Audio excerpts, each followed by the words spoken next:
नहीं करेंगे, नहीं करेंगे, नहीं करेंगे। आर्मी के अधिकारी से हमने बात ही नहीं करनी है, यहाँ उनको बुलाना ही नहीं है। उन्होंने तो हमारे साथ में घोटाला किया है। मगर यह सरकार। आप सबका स्वागत है हमारे YouTube चैनल फौजी ऑलराउंडर पर। आज हम आए हैं जंतर मंतर पर और आते ही हुए शिकार लोकल मीडिया के प्रश्न रूपी बाणों की बौछार से। तो आइए आपको मिलवाते हैं लोकल मीडिया से, जिनके बाणों की बौछार से घायल होते सूबेदार जगदीश सिंह चौहान, जिसे सुनकर आप भी हो जाएंगे हैरान। जवानों की निजी बातों की खबरें ऐसे लोग चला रहे हैं चैनल पे, और अफसरों के बीवियों के बारे में अभद्र टिप्पणी करी जा रही है। क्या कहेंगे आप? देखिए, ये प्रॉपर गलत है, मैं इसका पूरा विरोध करता हूँ। हमारे जो मुद्दे हैं वो विधवा पेंशन के ऊपर है, 1 रैंक 1 पेंशन के ऊपर है, और दूसरा जो MSP है उसके ऊपर है। मैं आपको एक चीज़ बता दूं कि कुछ यूट्यूबर जो हैं अपनी TRP के लिए, अपनी जो है उसको बढ़ाने के लिए जो है ये उल्टे सीधे मुद्दे जो है इसको डाल रहे हैं। हम इसका पूरा जो है विरोध करते हैं। देखिए, वो जो, मैं यूट्यूबर तो नाम तो नहीं लूंगा, लेकिन वो जो लगातार वीडियो डाल रहे हैं, ऐसी वीडियो वायरल भी हो रही है जिसमें ये कहा जा रहा है कि जवानों का दैहिक शारीरिक शोषण करती हैं अफसरों की बीबियां, और इस तरह की बातें आ रही हैं कि अफसर लोग अपनी बीबियों के कपड़े धुलवाते हैं, उनसे अंडरगारमेंट्स धुलवाते हैं, और इसी को लगातार बार बार मुद्दा बनाकर और वीडियो चलाई जाती है, टाइटल थंबनेल लगाकर चलाई जाती है। और यहीं इसी मंच के बीच में से कुछ लोग निकलते हैं, पूर्व सैनिक, और वो कहते हैं, मैं खुलासा कर रहा हूँ, वो अफसरों के नाम भी लेते हैं। तो इस पर क्या कहेंगे आप? देखिए, मैंने फौज के अंदर 28 साल सर्विस की है। मैं सूबेदार रैंक से रिटायर्ड हूँ। हाँ। और मैं क्लेरिकल में रहा था, और मैंने सारा सब कुछ देखा है। ऐसा कुछ नहीं है, ये सारी भ्रांतियाँ और अफवाहें हैं। जो फौज में काम नहीं करना चाहते, जो कि वहाँ से वॉलंटरली डिस्चार्ज होकर चले जाते हैं या जो डिसमिस हो जाते हैं, वो जो है इन चीज़ों को फैलाते हैं। साथ में जो ये यूट्यूबर की जो आपने बात कही है, जिनका चैनल नहीं ग्रोथ कर रहा है, वो जो है ऐसी जो है मसालेदार चीज़ें डालकर अपने जो है उसको चैनल को ग्रोथ करना चाहते हैं। तो हमने कहा कि इसमें राजनीतिक या कोई टीका टिप्पणी किसी के ऊपर बिल्कुल नहीं होगी।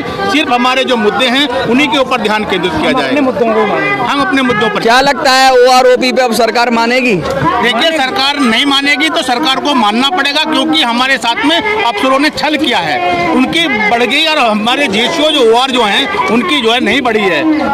1 रैंक 1 पेंशन हमारे साथ में बहुत बड़ा छलावा किया। क्या मैसेज देना चाहोगे? हम ये मैसेज देना चाहते हैं अपने देशवासियों के लिए भी और सभी के लिए कि देखिए, हम जो ये धरना जो दे कर रखा है, हमारे साथ में 1 रैंक 1 पेंशन और जो विधवा पेंशन है, MSP है, इन सब के लिए जो है, और जो डिसेबिलिटी पेंशन है, क्योंकि जवान जब खड़ा होता है सबसे पहले उसको गोली लगती है बॉर्डर पर, मोर्चे के अंदर जो खड़ा होता है उसके पीछे दूसरे रैंक होते हैं और उसके पीछे और दूसरे रैंक होते हैं।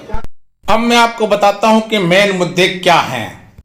पहला मुद्दा है OROP। जैसे कि केंद्र सरकार द्वारा दिनांक 23 दिसंबर 2022 को प्रेस विज्ञप्ति जारी करके 1 रैंक 1 पेंशन को लागू करने के बारे में जानकारी दी गई है, जिसमें बताया गया कि कलर सर्विस करके आए जवानों तथा 1 जुलाई 2014 से पहले प्री मैच्योर रिटायरमेंट आए सैनिकों को ही 1 रैंक 1 पेंशन का लाभ दिया जाएगा, और 1 जुलाई 2014 के बाद प्री मैच्योर रिटायरमेंट आए जवानों को 1 रैंक 1 पेंशन का लाभ नहीं दिया जाएगा। जवान कभी भी प्री मैच्योर रिटायरमेंट नहीं होते, क्योंकि उनका एग्रीमेंट 15+2 साल का होता है, जबकि ऑफिसर्स एग्रीमेंट 58 साल का होता है। और अगर ऑफिसर्स 58 साल से पहले रिटायर ले लेते हैं तो उसकी प्री मैच्योर रिटायरमेंट कहा जाता है। आपके द्वारा जारी की गई प्रेस विज्ञप्ति के अनुसार अगर जवानों को प्री मैच्योर रिटायरमेंट के नाम पर धोखा करके 1 रैंक 1 पेंशन के लाभ से वंचित किया गया, तो पूरे देश के पूर्व सैनिक जवानों को साथ लेकर दिल्ली 6 फरवरी 2023 से दिल्ली में अनिश्चितकालीन धरना प्रदर्शन शुरू कर देंगे।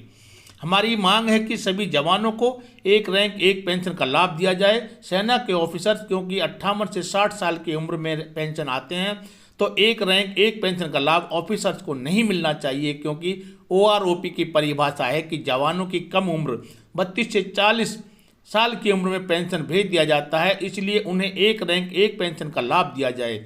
सेना के ऑफिसर्स में जब मीडिया वाले सवाल पूछते हैं कि अगर सेना को 1 रैंक 1 पेंशन चाहिए तो BSF, CRPF, ITBP आदि का क्यों नहीं दी जानी चाहिए? तो सेना ऑफिसर्स बताते हैं कि हमारे सेना के जवानों को 32 से 40 साल की उम्र में जबरदस्ती पेंशन भेज दिया जाता है। अब आगे सुने।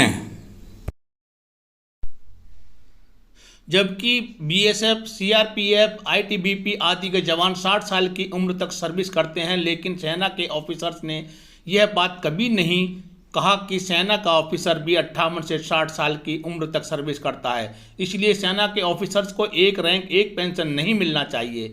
लेकिन हैरानी की बात यह है कि 1 जुलाई 2014 से लागू हुई एक रैंक एक पेंशन के लिए दिए गए पैसे में से 60% से 70% पैसा ऑफिसर्स को ही दिया गया। हैरानी की बात यह है कि सेना में ऑफिसर्स को टोटल की गिनती 3% है। आपको यह समझना चाहिए कि एक रैंक एक पेंशन क्यों चाहिए। एक जवान सिपाही की ज़्यादा से ज़्यादा 17 साल सर्विस होती है। अगर वह जवान 18 साल की उम्र में भर्ती होता है तो वह 35 साल की उम्र में पेंशन आ जाता है। अगर वह जवान 25 साल की उम्र में बाप बनता है तो पेंशन आने के समय उसके बच्चे की उम्र 10 साल होती है। अभी आप एक ऑफिसर्स को देखिए, एक ऑफिसर्स 55 साल से 60 साल की उम्र में पेंशन आते हैं। मतलब कि अगर ऑफिसर 25 साल की उम्र में बाप बनता है तो 50 साल की उम्र में उसका लड़का बाप बन जाता है। और जब ऑफिसर 60 साल की उम्र में पेंशन आता है तो उसका पोता यानी कि बेटे का बेटा भी 10 साल का होता है। फिर ऑफिसर्स की 100% रिप्लेसमेंट है। अभी आप यह बताएं कि OROP पर किसका हक बनता है, जिसका बेटा 10 साल का है या जिसका पोता बेटे का बेटा 10 साल का है। जवान की रिप्लेसमेंट का भी कोई प्रबंध नहीं है। एक रैंक एक पेंशन का मुद्दा ही जवानों का है, जिसको ऑफिसर्स ने हाईजैक करके अपना मुद्दा बना लिया है और इससे भारी लाभ ले लिया गया है। आप एक बार एक रैंक एक पेंशन में जवानों और ऑफिसर्स की बढ़ाई गई पेंशन को चेक करें और देखें कि इसका लाभ उन्हें ऑफिसर्स को दिया गया है जिनका इस पर हक ही नहीं बनता है। एक रैंक एक पेंशन पर सिर्फ जवानों का हक बनता है और जवानों को ही मिलना चाहिए, अन्य किसी वर्ग को नहीं। दोस्तों, अभी आपने सूबेदार जगदीश सिंह चौहान भूतपूर्व सैनिक को सुना, जिनका फौजी ऑलराउंडर यूट्यूब चैनल है। उनसे आपने 1 रैंक 1 पेंशन के बारे में जानकारी ली।